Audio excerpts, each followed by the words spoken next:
Hello movie lovers, ఈరోజు నేను మరో మూవీ డీటెయిల్స్తో మీ ముందుకు వచ్చేసాను. అండ్ అదేంటంటే రీసెంట్గా మన తెలుగులో రిలీజ్ అయినటువంటి కొత్త కాన్సెప్ట్తో తీసిన సినిమా ఆరంభం. సో ఆ మూవీ డీటెయిల్స్ అనేవి ఈ వీడియోలో అయితే మనం తెలుసుకుందాం. దానికన్నా ముందు మీరు నా ఛానల్ ఫస్ట్ టైం చూస్తుంటే సబ్స్క్రైబ్ చేసుకోండి. ఇంకా సినిమాకి వెళ్ళిపోతే ఆరంభం ఒక డిఫరెంట్ కాన్సెప్ట్తో వచ్చిన మూవీ ఇది. అండ్ ఈ సినిమా ఆరంభం అనేది ఒక జైల్లో స్టార్ట్ అవుతుంది. ఆ జైల్లోనే మన హీరో ఒక ఖైదీలాగా ఉంటాడు. నెక్స్ట్ డే అతనికి ఉరి శిక్ష అనేది ఉంటుంది. కానీ ఈలోపు అతను మాయమైపోతాడు జైల్లోంచి. సో అతను జైల్లోంచి ఎలా మాయమైపోయాడు అది తెలుసుకోవడానికి ఒక ఇన్వెస్టిగేషన్ టీమ్ని అయితే అపాయింట్ చేస్తారు. వాళ్ళు వచ్చి జైలు మొత్తం చూసి అక్కడ గోడలు బద్దలు కొట్టలేదు, గ్రీస్ అనేవి బ్రేక్ చేయలేదు, ఏమీ చేయకుండా ఆ ఖైదీ అక్కడి నుంచి ఎలా తప్పించుకున్నాడు తెలుసుకోవడానికి అందరినీ విచారిస్తారు. తర్వాత ఒక క్లోజ్ పర్సన్ ద్వారా అతనికి ఒక డైరీ ఉంది. ఆ డైరీలో తన డీటెయిల్స్ అన్నీ రాసుకున్నాడని చెప్పి ఆ డైరీని చదవడం స్టార్ట్ చేస్తారు. అప్పుడే స్టోరీ అనేది మొదలవుతుంది.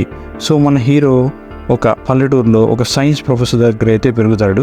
సో అతని దగ్గర నుంచి అన్ని విషయాలు నేర్చుకుంటూ అతనితో పాటే ఉంటాడు. అండ్ వాళ్ళ అమ్మ కూడా ఉంటుంది. సో వాళ్ళ అమ్మ అనేది ఇక్కడ అతనికి ఒక ఎమోషనల్ ఎలిమెంట్ని అయితే ఇస్తుంది ఈ సినిమాలో. అండ్ సైన్స్ ప్రొఫెసర్ ద్వారా ఒక సైన్స్ ఎక్స్పెరిమెంట్ని ఎదురు చేయడానికి ట్రై చేస్తూ ఉంటారు ఎప్పటి నుంచో.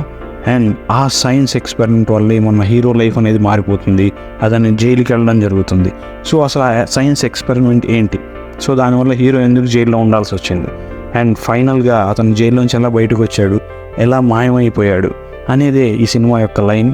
ఇంకా సినిమా డీటెయిల్స్లో చూస్తే బ్యాక్గ్రౌండ్ స్కోర్ అయితే బాగుంది, యాక్టర్స్ పర్ఫార్మెన్స్ కూడా చాలా బాగుంది, చాలా నీట్గా ఉంది ఈ సినిమాలో.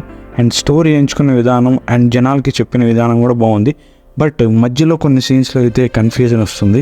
కాబట్టి మీరందరూ ఈ సినిమాని చాలా క్లీన్గా అబ్జర్వ్ చేయాలి ఈ సినిమా చూస్తూ ఉంటే. లేకపోతే డీటెయిల్స్ మిస్ అయిపోతే మళ్ళీ మీరు స్టోరీని కనెక్ట్ చేయడానికి ఇబ్బంది పడుతూ ఉంటారు.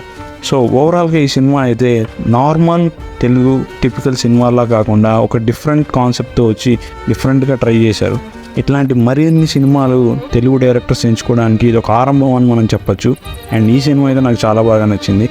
మీరు కూడా ఈ సినిమాని చూసేసి మీ యొక్క కామెంట్స్ని ఈ వీడియో కింద కామెంట్స్లో తెలియజేయండి. అండ్ మరొక మూవీ డీటెయిల్స్తో మళ్ళీ మీ ముందుకు వస్తాను.